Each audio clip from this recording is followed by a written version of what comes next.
چھوٹا بچہ 3 مہینے کا، 6 مہینے کا، 8 مہینے کا، 5 مہینے کا بچہ جو ہوتا ہے، 1 سال کا بچہ لگا لیں ہوتا ہے، بتاؤ وہ خود سے بھی کچھ کرتا ہے؟ اس کی ہر وقت نگاہ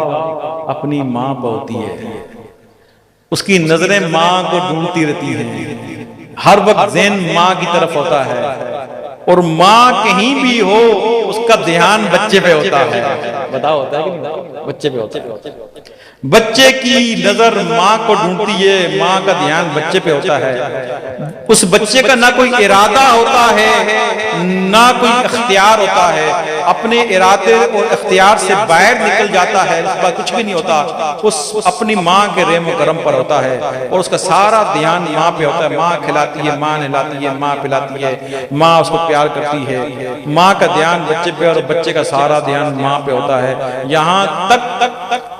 کہ کوئی ہو یا نہ ہو، اگر ماں ہو تو بچہ خوش رہتا ہے، سب دنیا اس کے پاس ہو، لیکن ماں نہ ہو تو بچہ بے چین رہتا ہے۔ بس میرے چاہنے والوں، یہی کام، اور جب وہ بچہ بڑا ہو جاتا ہے، 18 سال کا، 16 سال کا، جب اس کا اپنا ارادہ اور اپنا اختیار ہو جاتا ہے، وہ اپنے ارادے اور اختیار سے چلنا کھانا شروع کر دیتا ہے، پھر ماں کا دھیان بھی قدر کم ہو جاتا ہے، اس کا اپنا ارادہ اور اختیار ہو جاتا ہے۔ تو میرے چاہنے والوں، بس میں آپ سے یہ چاہتا ہوں کہ اپنے ارادے اور اختیار کو ختم کر لو، اپنی نگاہوں کو اللہ پر جما دو، بچے کی طرح ہو جاؤ، اپنا توکل، اپنی امیدیں، اپنی مرادیں، اپنا دھیان جس طرح بچے کی ماں پر تم اللہ پر رکھ لو،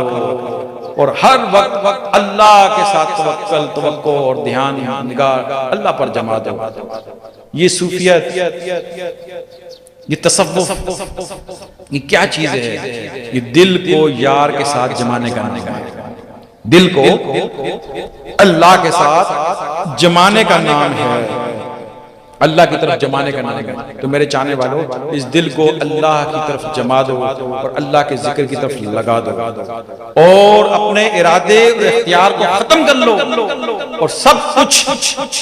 اللہ کے حوالے کر دو، اور اللہ کی یاد اور اس کے شکر میں مشغول ہو جاؤ۔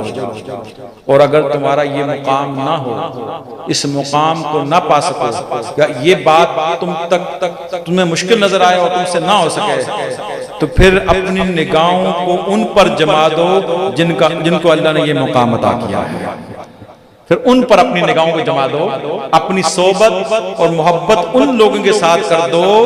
جن کا معاملہ یہ ہے کہ وہ صبح بھی اللہ کو یاد کرتے ہیں، ان کی نگاہیں اللہ پر جم گئی ہیں، اور دل کی نگاہ سے وہ اللہ کو دیکھ رہے ہیں، اللہ پر جم گئی ہیں، اور اللہ کے ساتھ اپنے ارادے اور اختیار سے باہر نکل گئے ہیں، اور اللہ پر اپنی نگاہوں کو جما دیا ہے، اپنے دلوں کو جما دیا ہے۔ اگر تم سے یہ نہ ہو سکے تو اتنا کر لو، کم از کم اتنا تو کر لو، جن کو اللہ نے یہ مقام اور مرتبہ عطا کیا ہے، تم اپنی نگاہوں کو ان پر جما دو اور اپنے آپ کو ان کے پاس بٹھا دو۔ اس سے بھی کیا فائدہ ہوگا؟ اس سے فائدہ یہ ہوگا، کم از کم وہ اصحاب کہف کا کتا، اصحاب کہف کا کتا جو قرآن میں اس کا ذکر واقع ہے، اس نے ان ولیوں سے محبت کی تھی، اپنی نگاہوں کو ان ولیوں کی نگاہوں پر جما دیا تھا، اور اس کے آگے ڈیرا لگا کے بیٹھ گیا تھا۔ کل قیامت میں اللہ نے